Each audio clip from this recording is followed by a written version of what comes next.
ሰላም ጤና ይስጥልኝ ወደ ፋስት ሬት ተከታታዮች ለአሁኑ መደመጥ አለባቸው ያልናቸው መረጃዎች ይዘን ቀርበናል። በቅድሚያም ዋና ዋናዎቹ የሰላም ጥሪን በመግፋት የጦርነት ትንኮሳ የጀመሩትን የህወሓት አመራሮችን ያስደነገጠ ውሳኔ ከወደ 4 ኪሎ ተወስኗል። እንደ ከዚህ ቀደም ሁሉ የህወሓት አመራሮችን ለማደን ልዩ ኦፕሬሽን ሊፈጸም መሆኑን ታውቋል።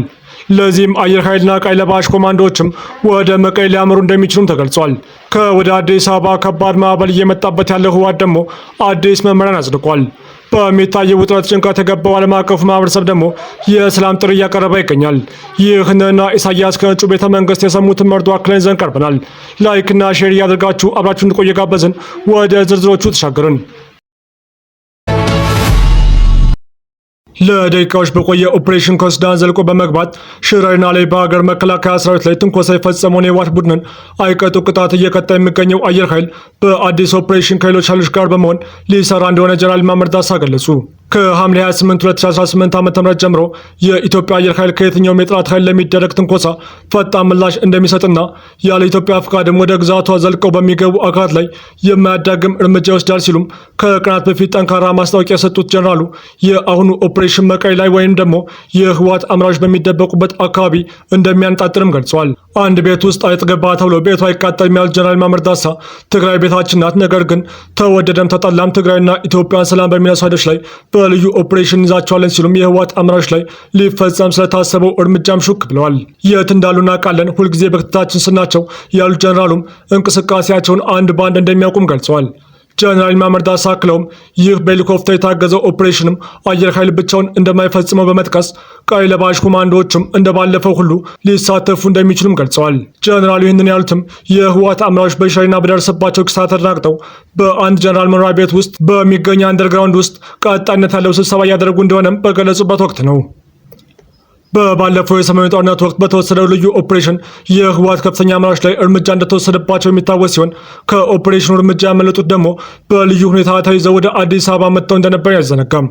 አሁንም ተመሳሳይነት ያለው ኦፕሬሽን ይፈጸማል መባሉ እርስ በርስ የተከፋፈለ እንደሆነ የሚነገርለት የህወሓት ከፍተኛ አመራሮችን ክፉኛ የሚያስደነግጥ እንደሆነም ከወዲሁ የተገለጸ ይገኛል። ይህንን ኦፕሬሽን ከፊት ነው ይመራል ተብሎ የሚጠበቀውም የኢትዮጵያ አየር ኃይል ከየትኛውም ጊዜ በላይ አሁን ላይ ጠንካራ ቁመና ላይ እንደሚገኝ የተገለጸ ሲሆን በትናንትናው ዕለትም ኢትዮጵያን ለመውጋት የሚፈታተኑ ጠላቶችን ድባቅ ለመምታት የሚያስችል አየር ኃይል ተገንብቷል ሲሉም ገልጸዋል። የኢትዮጵያ አየር ኃይል ኢትዮጵያን ለመፈታተን የሚሞክሩ ጠላቶችን መመከትም ሆነ ድባቅ መምታት የሚያስችል ጀግና ተቋም መገንባቱን የአየር ኃይል ዋና አዛዥ ሌተናል ጀነራል ይልማ መርዳሳ ገልጸዋል። ይህንን የገለጹት ሌተናል ጀነራል ይልማ መርዳሳ አክለውን በቀጠናው ያለው የኃይል አሰላለፍ ተለዋዋጭና ሊገመት የማይችል መሆኑን በመግለጽ የሚለወጠውን የውጊያ አውድና ያለ አሰላለፍ በመገንዘብ አመራሩና ሰራዊቱ ራሱን ከጊዜው ጋር ማዘመን እንዳለበትም አሳስበዋል። በተጨማሪም ይህንን ታሳቢ ያደረገ መከላከያ ሰራዊትም በሰው ኃይልና በቴክኖሎጂ ከፍተኛ ለውጥ እያደረገ እንደሚገኝ አሳስበዋል። የኢትዮጵያ አየር ኃይል የዘመኑ ቴክኖሎጂ መጠቀም የሚችል የሰው ኃይል በማብቃት በርካታ ፓይለቶችን፣ ቴክኒሽያን እና አስተዳደር ባለሙያዎችን እያፈራ መሆኑን በመግለጽም የዘመኑ የውጊያ ቴክኖሎጂዎች እየታጠቀ እንደሚገኝ ማረጋገጣቸውን የመከላከያ ሰራዊት ያወጣው ዘገባ ያመለክታል። ከአየር ኃይል በተጨማሪም የመከላከያ ሰራዊቱ የተለያዩ እዞች ሀገሪቱን ከማናቸውም ጠላት የሚጠብቁ ሰራዊት በመገንባትና ዝግጁነታቸውን ከመከላከያ ሰራዊት የሚወጡ መረጃዎች ያመለክታሉ። ይህ በእንዲህ እንዳለ የትግራይ ክልል አስተዳደር መሆኑ የተገለጸው ህወሓት ስራ አስፈጻሚ ኮሚቴ ምክር ቤት በሁለት ዋና ዋና ጉዳዮች ላይ ውሳኔ ማሳለፉ ተሰምቷል። ከውሳኔዎቹ አንዱ ትጥቅ ማስፈታት መሆኑን ታውቋል። ህወሓት በሰላማዊ መንገድ ወደ መደበኛ ህይወት ለመመለስ የሚያስችል መመሪያም አጸደቀ። ከመጋቢት 2017 ዓ.ም ጀምሮ አውቀውም ሆነ ተደልለው ከህወሓት መከታ ተቃራኒ ኃይሎች ጋር ታጥቀው የሚንቀሳቀሱ ተጋሩ ጥሪውን ተቀብለው በሰላማዊ መንገድ ወደ መደበኛ ህይወታቸው እንዲመለሱ ህልውናቸውና ደህንነታቸውን አረጋግጠው በተለያዩ የስራ መስክ እንዲሰማሩ የሚያስችል ደጋፊ መመሪያ አጽድቋል። ዝርዝር መረጃውን የሰላምና ጸጥታ ቢሮ በቅርቡ ይሰጣል ተብሏል። ሌላው የብሔራዊ ገቢ ማሰባሰብ አፈጻጸም ግምገማ ሲሆን በወረራው ምክንያት ጉዳት የደረሰባቸው ተጋዳዮችን ለማከም የተፈናቀሉትን ለማቋቋምና ትግራይ መልሶ ለመገንባት የተጀመረውን ገቢ የማሰባሰብ ስራ ተገምግሟል። የስራው አፈጻጸም ተስፋ ሰጪ መሆኑ ተገልጾ ሂደቱ ከሙስና የጸዳና ራስን በራስ የመቻል አቅምን የሚያጎለብት እንዲሆን መመሪያ ሰጥቶታል የተባለው ህወሓት አሁን ላይ ከፌዴራል መንግስቱ ጋር ወደ ግጭት እየገባ መሆኑ ይታወቃል። በህወሓትና በመንግስት መካከል ዳግም ሊቀሰቀስ ይችላል የሚባለውን ከባዱን ጦርነት በመፍራትም ለመንግስትና ለህወሓት የሰላም ጥሪ ማቅረባቸው ተሰምቷል።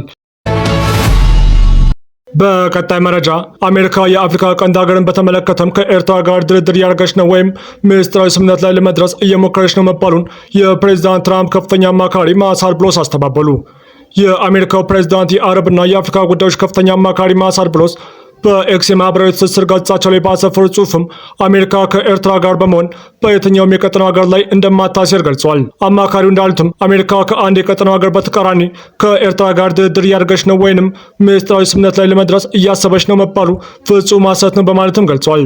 ማሳድ ብሎስ በኤክስ ጽሑፋቸው ላይ አሜሪካ ከኤርትራ ጋር ግንኙነት እያደረገች ነው መሆኑን በተመለከተም የሚቀርቡ ሀሳቦች ከማን እንደተሰነዘሩና የቀጠናው ሀገር የተባለው ማን እንደሆነ በስም አልጠቀሱም። ጨምረውም እንዲህ ያለ ስምምነቶች አለመኖራቸውና ይህንን በተመለከተም ንግግር እየተደረገ መሆኑን ገልጸው የአሜሪካ ዲፕሎማሲ ግንኙነት ዓላማም በአፍሪካ ቀንድ ዘላቂ ሰላም እንዲሰፍን ለማድረግ ነው ብለዋል። ጨምረውም ስምምነቶች ወይንም ሌሎች ክስተቶችን በተመለከተም የሚቀርቡ ሐሰተኛና አሳሳሽ መግለጫዎች፣ ስምን የሚያጠፉ ግምቶችና መሰረት የሌላቸው ክሶችም በቅን ልቦና የሚደረጉ የዲፕሎማሲ ግንኙነቶችን በማዛባት ዘላቂ ሰላም የማስፈን ተስፋችንን አደጋ ላይ ይጣሉ በማለትም ወቅሰዋል።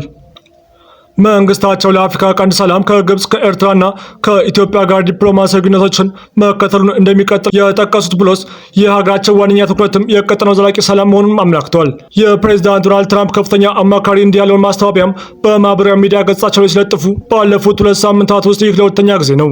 የአሜሪካው ከፍተኛ ዲፕሎማሲ ከ2 ሳምንታት በፊት ካይሮ ውስጥ ከኢትዮጵያ አንጻር የጋራ ትብብር ከመሰረቱት ከግብጽ ከኤርትራና ከሶማሊያ የውጭ ጉዳይ ሚኒስትሮች ጋር ውይይት ካደረጉ በኋላ ውይይታቸው ጸረ ኢትዮጵያ ዓላማ እንዳልነበረውም አሳውቀው ነበር። አሁንም ባለስልጣናት ቀስቱ እንጂ አሜሪካ ከቀጠናው ሀገራት አንዷን በተመለከተም ከኤርትራ ጋር ንግግር ወይንም ምስጢራዊ ግንኙነት እያደረገች ነው ሊባል የሚችለው ግንኙነታቸው ተብላሽቶ ወደ ግጭት ሊያመራ ይችላል ከተባለው ከኢትዮጵያ አንጻር ሊሆን እንደሚችልም ይገመታል። የአሜሪካው ፕሬዚዳንት የአረብና የአፍሪካ ጉዳዮች ከፍተኛ አማካሪው ማሳድ ብሎስም ካይሮ ውስጥ ውይይታቸውን ካደረጉ በኋላ ባለፈው ሳምንት በኤክስ ገጻቸው ላይ ባሰፈሩ ጽሑፍም ከሀገራቱ የውጭ ጉዳይ ሚኒስትሮች ጋር ያደረጉት ንግግር ተገቢ ያልሆነ ገጽታ ተሰጥቶት ተዘግቧል ሲሉም ተቃውሞ ነበር። ከኤርትራ የውጭ ጉዳይ ሚኒስትር ኦስማን ሳላህ፣ ከግብጽ የውጭ ጉዳይ ሚኒስትር ባድል አብደላቲ እንዲሁም ከሶማሊያ የውጭ ጉዳይ ሚኒስትር አብዱሰላም አብዲ አሊ ጋር ካይሮ ውስጥ በተናጠል የተገናኙት ከፍተኛ አማካሪው ስለ አፍሪካ ቀንድ ሰላም፣ ደህንነት እና መረጋጋት መነጋገራቸውን በወቅቱ ገልጸው ነበር። በዚያም ወቅት የግብጽና የኤርትራ የውጭ ጉዳይ ሚኒስትሮች ካይሮ ላይ ከተገናኙ በኋላም የቀይ ባህር ደህንነትና የአስተዳደር የሚመለከተው የጠረፉን አገራት ብቻ እንደሆነ በመግለጽ ኢትዮጵያ ከነሳቸው የባህር በር የማግኘት ጥያቄ አንጻር አቋማቸውን አሳውቀው ነበር። ከኢትዮጵያ ጋር በታላቁ ህዳሴ ግድብ ምክንያት የምትወዛገበው ግብጽም የኢትዮጵያን የባህር በር ጥያቄ ስጋት የፈጠረባት ኤርትራና ኢትዮጵያ ከሶማሊላንድ ጋር የመግባቢያ ስምምነት ከደረሰ በኋላም ውዝግብ ውስጥ ገብታ የነበረችው ሶማሊላንድ ከ2 ዓመታት በፊት በጋራ ትብብር ፈጥረው እንደነበርም ይታወሳል። የሶስቱ ሀገራት የውጭ ጉዳይ ሚኒስትሮችም ካይሮ ላይ መገኘታቸውን ተከትሎ የአሜሪካ ከፍተኛ ዲፕሎማሲ ማሳድ ብሎስ ከሚኒስትሮቹ ጋር መገኘታቸውን በመጥቀስ ውይይቱ ከኢትዮጵያ በተቃራኒ የተደረገ መሆኑን የሚያመላክቱ ዘገባዎችም ሰምተዋል። ነገር ግን የፕሬዚዳንት ትራምፕ ከፍተኛ አማካሪ በኤክስ ገጻቸው ላይ በሰጡት ምላሽም ዘገባዎቹ ሐሰተኛና አሳሳች በማለትም የአሜሪካን ዲፕሎማሲ ተገቢ ባልሆነ ሁኔታ አቅርበውታል ብለዋል።